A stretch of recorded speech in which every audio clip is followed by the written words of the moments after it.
नमस्कार। इस वक्त के बुलेटिन के साथ मैं हूं आशीष प्रमोद गोस्वामी। तो चलिए बिना किसी देरी में शुरू करते हैं फटाफट अंदाज में खबरों का सिलसिला। अयोध्या में विवादित ढांचे को गिराने के मामले में आया सबसे बड़ा फैसला। कोर्ट ने सभी आरोपियों को किया बरी। अयोध्या में 28 साल बाद आया ऐतिहासिक फैसला। सुनवाई के दौरान सभी 32 आरोपियों को किया गया बरी। अपना फैसला पढ़ते हुए जज एसके यादव ने कहा कि यह घटना पूर्व नियोजित नहीं थी, संगठन के द्वारा कई बार रोकने का प्रयास किया गया था। बाबरी केस की सुनवाई कर रहे जज एसके यादव ने अपनी शुरुआती कमेंट में कहा कि यह घटना अचानक ही हुई थी, कोर्ट में साजिश की बात साबित नहीं हुई। बाबरी विध्वंस मामले में फैसला सुनाते हुए जज एसके यादव ने कहा कि बीएचपी नेता अशोक सिंघल के खिलाफ कोई साक्ष्य नहीं है। फैसले में कहा गया है कि फोटो वीडियो फोटोकॉपी में जिस तरह से सबूत दिए गए उनसे कुछ भी साबित नहीं होता। बाबरी केस की सुनवाई के बाद वकील ने कहा कि आरोपियों पर साजिश रचने और ढांचा गिराने के आरोप साबित नहीं हो पाए, जिसके बाद सभी को बरी किया गया। अयोध्या केस के फैसले पर सीएम योगी ने जताई खुशी। सीएम ने आडवाणी को फोन कर दी बधाई। कहा आज सालों बाद न्याय की जीत हुई। सीएम योगी ने फैसले पर ट्वीट करते हुए विपक्ष पर साधा निशाना। सीएम ने ट्वीट में लिखा, तत्कालीन कांग्रेस सरकार द्वारा पूज्य संतों, नेताओं, विहिप पदाधिकारियों, समाज सेवियों को झूठे मुकदमों में फंसाकर बदनाम किया गया। जनता से माफी मांगे कांग्रेस। अयोध्या केस में बरी हुए लालकृष्ण आडवाणी ने घर से बाहर निकलकर किया अभिवादन। आडवाणी ने कहा आज देश के लिए खुशी का दिन। अयोध्या केस में वर्षों बाद आज ऐतिहासिक फैसला। केस के आरोपी रहे वेदांती ने फैसले पर जताई खुशी। कोर्ट के फैसले का स्वागत करते हुए वेदांती ने कहा, मैं आज खुश हूं। अयोध्या केस के ऐतिहासिक फैसले में बरी हुई साध्वी ऋतंभरा ने कहा कि आज दूध का दूध और पानी का पानी हो गया। लंबे वक्त के बाद आज आरोपी नाम के कलंक से मुक्ति मिली।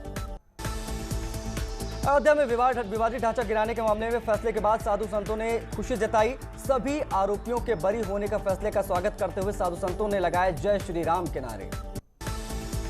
मुस्लिम पक्षकार इकबाल अंसारी ने भी कोर्ट के फैसले का स्वागत किया है। इकबाल अंसारी ने कहा कि हम कोर्ट के फैसले का स्वागत करते हैं।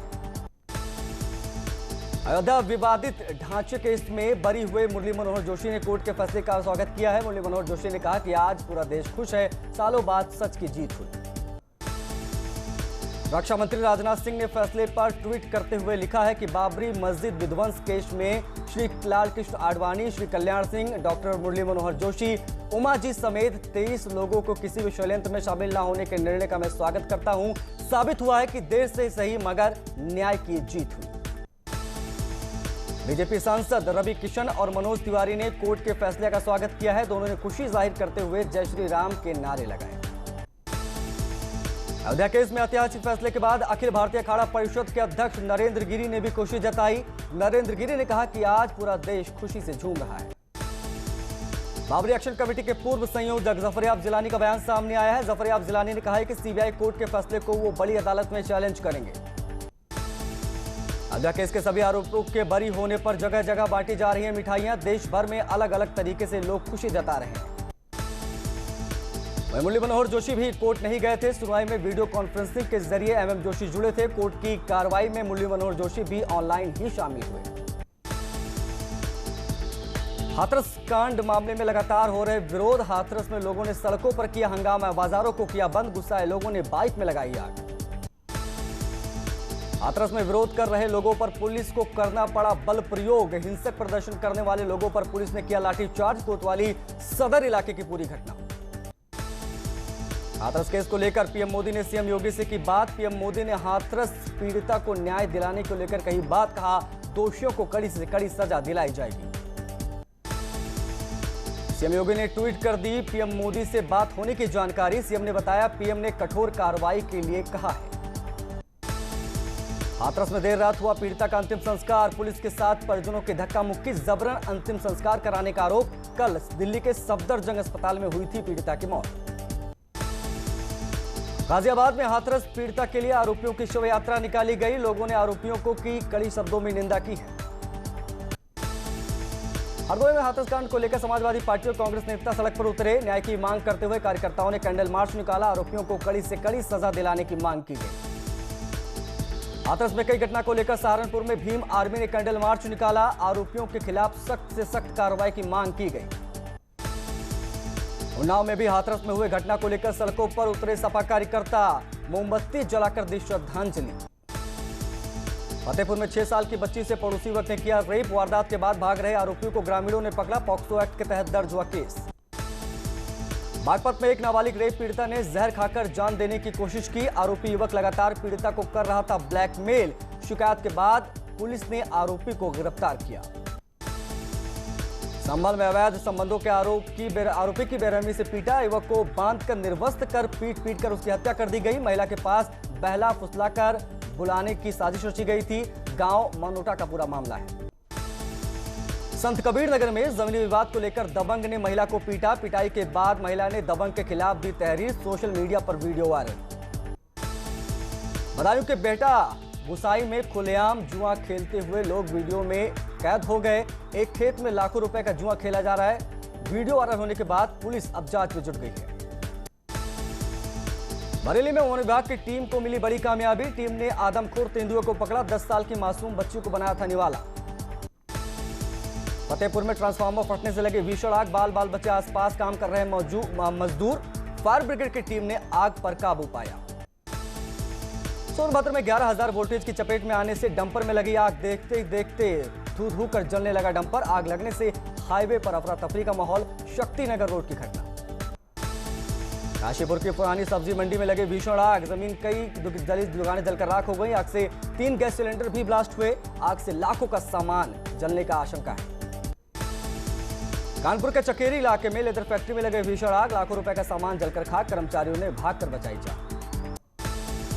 शाहजहांपुर में ट्रैक्टर ट्रॉली ने युवक को रौंदा। पुलिस ने मौके पर पहुंचकर शव को कब्जे में लेकर पोस्टमार्टम के लिए भेज दिया।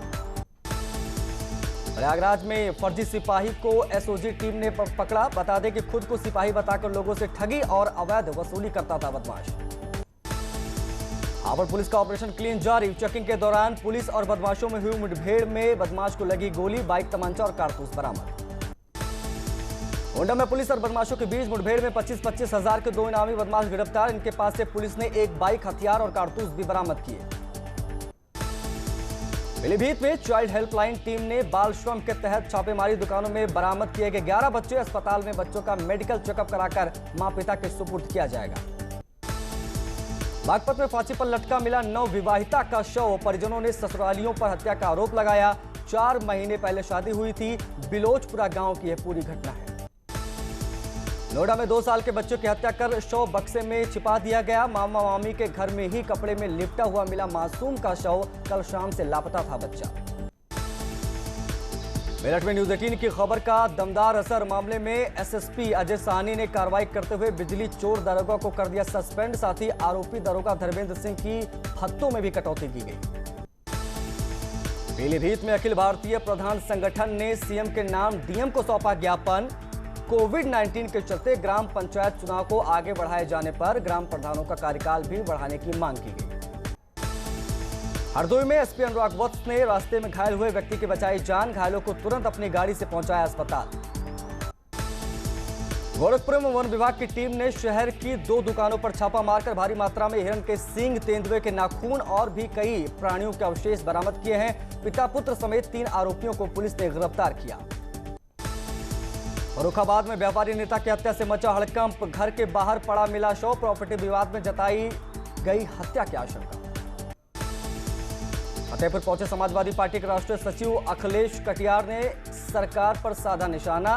कृषि विधेयक को लेकर कहा किसानों की स्थिति और खराब हो जाएगी। उत्तराखंड में सड़कों पर तय सीमा से ज्यादा स्पीड में गाड़ी चलाना भारी पड़ सकता है। सिटी पुलिस यूनिट और हिल पुलिस यूनिट के पास अब स्पीड लेजर गन पहुंच गई है, जिससे 1 किलोमीटर के दायरे में आ रही गाड़ियों की स्पीड और नंबर प्लेट की फोटो खींची जा सकेगी। उत्तराखंड से शुरू हुई रात दूसरे राज्यों की बसों के संचालन में भारी लापरवाही देखी। बस ड्राइवर, कंडक्टर बस अड्डे के बाहर से ही सवारियों को भरते हुए नजर आए। बस को सैनिटाइज भी नहीं किया जा रहा था। रुद्रप्रयाग में केदारनाथ सोवेनियर और हस्तकला ग्रोथ सेंटर का उद्घाटन किया गया, जिसमें CNC 3D laser cutting machine से महिलाओं को अलग प्रकार के डिजाइन बनाने सिखाए जाएंगे।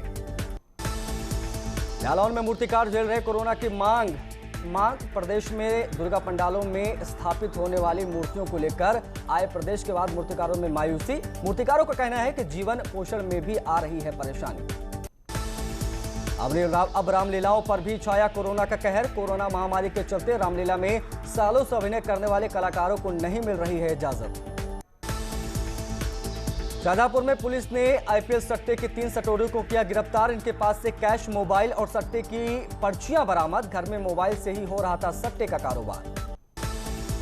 सीएम योगी ने आज 6 जिलों में कोविड अस्पतालों का उद्घाटन किया। वीडियो कॉन्फ्रेंसिंग के जरिए L2 लेवल की अस्पतालों का शुभारंभ किया।